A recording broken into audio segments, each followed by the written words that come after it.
பல்லாண்டுகள் வாழ்க வாழ்கின்ற முகத்தை பார்க்கும் போது அடுத்தது கட்டு பழிக்கும் போது நெஞ்சம் அடுத்தது காட்டு முடிச்சுனார்கள். கண்ணால் கண்பது போய் காதரை கேட்பதும் போய் தீரமதி இருப்பதும் என்ன சொன்னார்கள். நற்றாமரை குளத்தில் நல் அன்னம் சேர்ந்தால் போல் கற்றாரை கற்றாரே காமருவன் கற்பிலார் மூர்க்கர் முகப்புற முதுகாட்டில் காக்கை ஊக்கம். அந்த அடிப்படையோடு உங்களை பார்த்த மாத்திரத்திலே ஒரு சில வரங்களை கற்ற அறியலாம் என்று அவள் கேட்கலாமா? கேட்க வேண்டியதை கேளுங்கள் சுவாமி. ஏதோ என் சிற்றறிவுக்கு எட்டி வரை பதிலத்தில் காத்துக்கிறேன். கேளுங்க. அழகான பதிலுமா. நான் எத்தனை பெண்களை பார்த்திருக்கிறேன், எத்தனை பெண்களை சந்தித்திருக்கிறேன். சரி, ஆக அம்மா உன்னை பற்றி விவரங்களை கேட்கணும் ஆசையோடு கேட்கும் போது எதை கேட்டாலும் பதில் சொல்ல தருகிறேன். எதை வேணாலும் கேளுங்க, பதில் சொல்ல தயாராக இருக்கிறேன். கத்தது கை மணளவு கல்லாதது உலகளவு உற்ற கடமனதை ஒதுகின்றால் மெத்த வரும் மந்தையும் கூறமணம் உள்ளவர்களா இரவந்தங்கை என்ற நான் எல்லாம் உலகத்துல தெரிஞ்சால யாரு இருக்கானா? இல்ல. கத்தலில் கேட்டலில் படிக்கிறது கட்டு சொல்லி புரிய வைப்பது சீக்கிரமாக. படிக்க தெரியாதவங்க நிறைய பேர் இருக்காங்க. அடுத்தவங்க பேசும்பொழுது கேட்டா உங்களுக்கு புரியுமில்லையா? 4 பேர் போன பாதையில போக சொன்னாங்க. 4 பேர் வெச்சபடி வாழ சொன்னாங்க. 4 பேர் போன பாதையில எந்தெந்த பாதைன்னு தெரியணும். ஆமா, போனாங்க இல்லையா? போனாங்களே. 4 பேர் ஒரே பாதையில போனாங்களா? எப்படி சாமி அப்படி சொல்ல முடியும்? 4 பேர் ஒரே பாதையில. அவர் ஒரு பாதை, இவர் ஒரு பாதை. ஆமா, அவர் ஒரு பாதை. ஆமா. இன்னைக்கு இல்ல, இல்ல ஒரு சில நாளைக்கு. ஆமா ஆமா. ஆனா இன்னைக்கு எல்லாரும் ஒரே பாதையில. இன்னைக்கு ஒரு பாதை, ஒரே பாதையில போகும்பொழுது வேணா எந்த பாதையில வேணாலும் போலாம். ஆனா கடைசி போய் சேர வேற ஒரே பாதையா தான் இருக்கும். போகலாம். வழி வந்து இப்ப அந்த ஊருக்கு அரண்மனைப்பட்டிக்கு வரோம்னா எத்தனை வழிகள் இருக்கு. ஆமா. ஆனா இப்படித்தான் வரணுங்கிற வழி இருக்கு இல்லையா? நேமத்தாம்பட்டி வெளியே வரலாம், இப்படி கோணாவட்டு வெளியே வரலாம். ஆனா இடையில குறுக்கு பாதை இருந்தா அதுலயும் வருவாங்க. ஆக எந்த இடத்துக்கு போனாலும் இடத்துக்கு போய் ஆகணும். ஆமா, அது இடம் தெரிஞ்சாத்தானே போகலாம். தெரியாதப்ப எப்படி சாமி போறது? விவரம் கேட்டு போகணும். தெரியல கேட்கணும். நம்மால அப்படி இல்ல. இவன்ட்ட போய் கேக்குறத இவன்ட்ட போய் கேட்டு நம்ம பெரிய ஆளாகிறத இவன்ட்ட போய் கேட்கணும் நம்மள தப்பா நினைச்சிருவாங்க. ஓ, அதனால கேக்குறது இல்லையா? அப்படி நினைக்க கூடாது சுவாமி. தெரியாத விஷயங்கள்ல யார்கிட்ட கேட்கணுங்கிற ஒரு கணக்கு இருக்கு. எல்லார்கிட்டயும் கேட்க முடியாது இல்லையா? கேட்க வேண்டியவர்களிடம் கேட்டா கிடைக்க வேண்டியது கிடைக்கும். அப்படி கிடையாது. எல்லாருக்கும் எல்லா விஷயம் தெரியுமா? தெரியாது. இப்ப எனக்கு நம்ம ஒரு சில பேர் 50 வருஷம் 60 வருஷம் வாங்க எல்லாம் தெரியுமா? எப்படி தெரியாது? நேத்து வந்தாலும் விஷயம் தெரியும், வருஷ கணக்கு மட்டும் தான் தெரியும். நமக்கு தெரியாது. அப்படிங்கிற மாதிரி உங்களுக்கு தெரிஞ்ச விஷயம் எனக்கு தெரியாது, எனக்கு தெரிஞ்ச விஷயம் எனக்கு தெரியாது. இதுதான் இயல்பு. ஆமா, அதை விட்டுட்டு உனக்கு அது தெரியுமா இது தெரியுமா வவ்வா வீட்டுக்கு நீ போனா நீயும் தொங்கு நானும் தொங்குங்கிற கதையா தான் இருக்கணும். போயிட கூடாது. அப்படி விஷயம் உண்டு. ஆக முறை கட்டமாக இந்த இடத்துல முதல் கட்டமாக கேட்கக்கூடிய கேள்வி கண்டுபிடி கற்கண்டு ஓடி மாலே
கொண்டாடு நாடு தொண்டை நாடு. ஆமா சுவாமி, சேர நாடு சோழ நாடு பாண்டிய நாடு நாங்க இருக்கக்கூடிய தொண்டை நாடு. வண்டு வெள்ளி கற்கண்டு மொழி மாதி வாழ்ந்திருக்க நாடு. ஆமா, கேட்டவன அற்புதமான பதில். கண்டிப்பா ஏன்னா சாப்பிட்டேன் ஆமா இல்லைன்னா இல்ல இல்லைன்னா வயலுக்கு போனேன் உழுதேன் சாப்பாட்டை பார்த்தா கேட்கறவங்களுக்கு கோவம் வரும். ஆனா விருப்பம் உள்ளவங்களுக்கு சொல்லும் பொழுது கேட்டுக்கிற மனசு இருக்கும். நீங்க கேட்டுட்டீங்க. இதே மற்ற ஒரு ஆண்மகனோ வேற யாராவது இருந்து வண்டு விழின்னு பாடி இருந்தா என்ன கேட்கணும்னு தோணும்? ஒரு பொம்பளை பிள்ளைகிட்ட ஏப்பா ஒரு பொம்பளை பிள்ளைய பார்த்து கையல் விழின்னு சொல்லுவாங்க. ஆனா வண்டு விழின்னு சொன்னா எந்த வண்டுன்னு இருக்குல்ல, மான் விழிங்கிறோம். மானுக்கு என்ன தன்மை? மிரளும் தன்மை. ஒரு மான் மைந்து கொண்டு இருக்கும் போது ஒரு வானம் பக்கத்துல போயிட்டானா அந்த மண்ணை நம்மள தான் பிடிக்க வருகின்றானோ பயப்படும், அப்படி ஓடிடும். அப்படி வாட்டு வர்ணிப்பதற்கு நீங்க என்ன அப்படி பயந்து ஓடுறீங்களா? பயந்து ஓடுறேன்னா நான் அது மான் அப்படி கேட்கறேன். அதனால மான் விழி இல்ல, கையெல்லாம் மீன். ஆமா, மீனுக்கு என்ன பார்வை? மீனுக்கு வெப்ப பார்வை. அப்படின்னா வெப்ப பார்வைனா இமை இல்ல, எப்பொழுதும் இமை மூடாம இருக்கும், அது இயல்பு. மீனுக்கு இமை கிடையாதுங்கிறது இயல்பு. சரி, வெப்ப பார்வைன்னு என்னன்னு?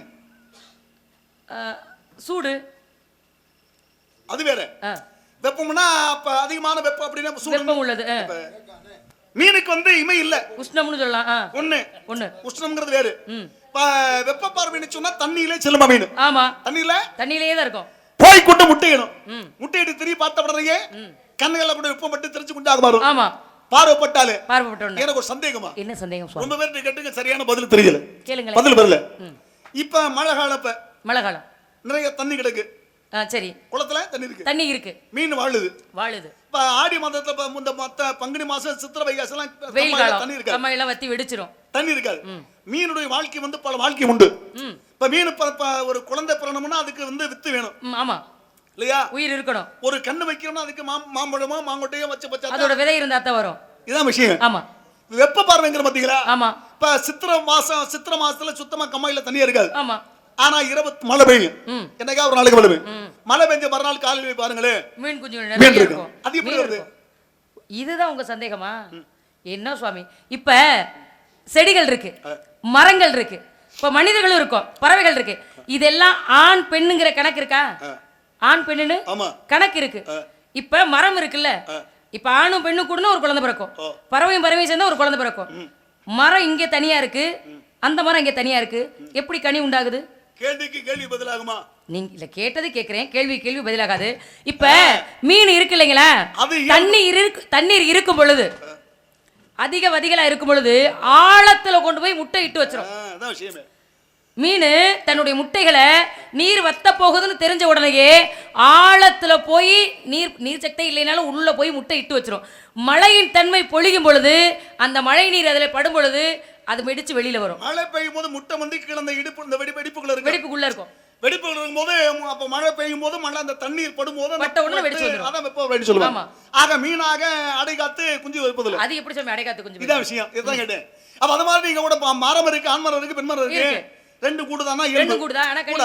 ஆனா அதுக்கு என்ன காரணம்னா, இப்ப வாயு பகவான் வர்ண பகவான் உண்டு இருக்காங்க, ரெண்டு புருஷன் சொல்லுவாங்க அதுக்கு. நம்ம சத்யராஜ் எது போயிட்டாரு. ஆமா, தென்னை புருஷன் எத்தனை புருஷன் சொல்லு. ஆமா, இதெல்லாம் தெரியாம வந்து அப்ப என்ன சில்லறையா மாத்தி உன் தலையில வச்சு தூக்கிட்டு போவியா?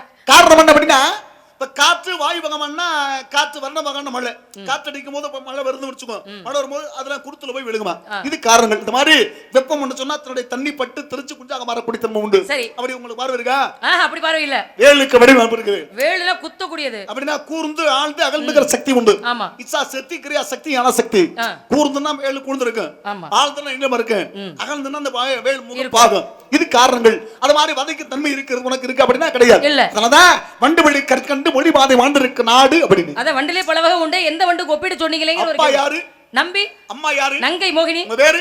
வள்ளி. வரவண்டிய காரணம் காவல். பெண்களுக்கு உண்டான பருவங்கள் 7 வகை. என்னென்ன? பேதை, பெரும்பை, மங்கை, மடந்தை, அறிவை, தெளிவை, பேரளபெண். பாலன், மீளி, திரவோன், மரவோன், காலை, விடலை, மதுமகன். ஆண்மகனுக்கு இது இருக்குல்ல? இருக்கு.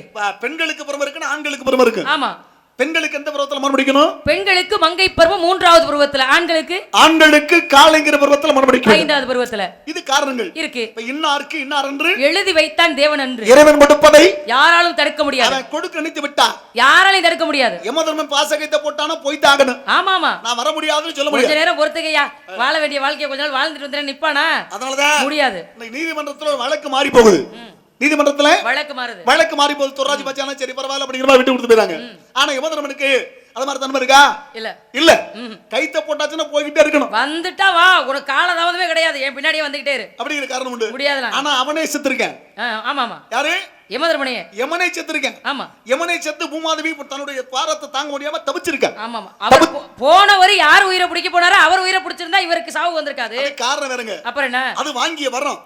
இந்த சாவை எப்ப நிவர்த்தி ஆகும் அப்படிங்கிறப்போ பார்த்தா மார்க்கண்டே பரப்பா பிறக்கும் போது போடானே. ஆமா ஆமா. அப்ப தாயில் சிறந்த கோவில் இல்லை, தந்தை சொல் மிக்க மந்திரம் இல்லை. அம்மாவை இன்னைக்கு எட்டி உதைக்கி மிதிக்க ஆரம்பிக்கிறானா வாழ்க்கையில உயர முடியாது. என்ன சுவாமி இப்படி சொல்றீங்க? வயித்துக்குள்ள இருக்கும் பொழுது அத்தனை தடவை பிள்ளை எட்டி உதைக்குது, விளையாடும் பொழுது அத்தனை தடவை எட்டி உதைக்குது. இது நல்லா இருக்கு கதை. என்ன? இப்படிதான் ஒரு ஊர்ல என்ன பண்ணாங்கன்னா, இருங்க நீ இப்ப நான் சொல்லி முடிச்சுக்கிறேன். இருங்க நீங்க சொல்ற சரி. நீங்க சொல்றதுக்கு சொல்றேன். இல்ல இல்ல சொல்லி முடிச்சுக்கிறேன். சொன்னது 2 வார்த்தையும் நிப்பாட்டிட்டேன். அப்புறம் நீங்க கதையை திருப்பி விட்டுறாதீங்க என்ன. இப்ப ஒரு தாய் இருக்கிற, அந்த தாய்க்கு ஒரே ஒரு ஆண் மகன் இருக்கா. அந்த ஆண் மகன் ரொம்ப பாசமா இந்த மாதிரி வளர்க்குறாங்க, கஷ்டப்பட்டு வளர்க்குற தாய் தான்.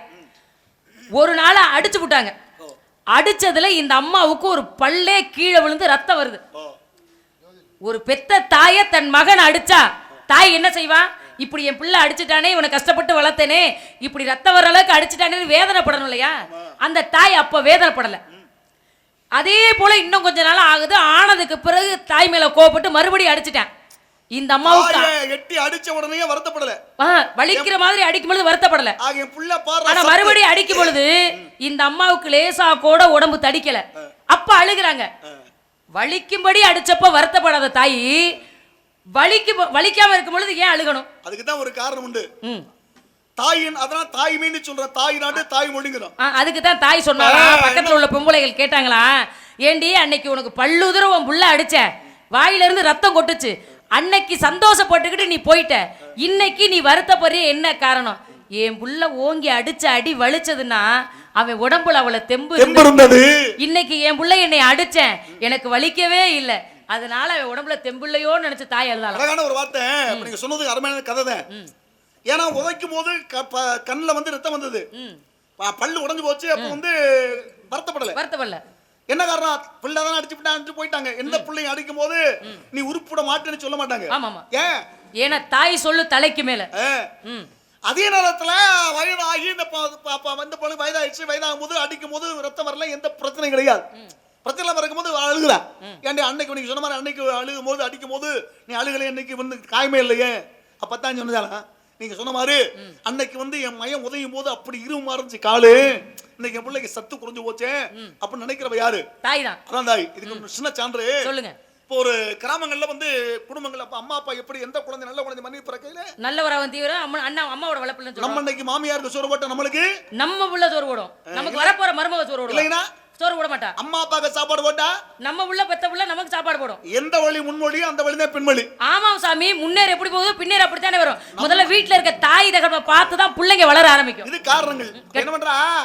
ஒரு மகனை பெத்தெடுத்து திருமணம் பண்றா. திருமணம் பண்ணிய பிறகு அவனுக்கு திருமணம் ஆகி ஒரு மருமகன் வந்துட்டா.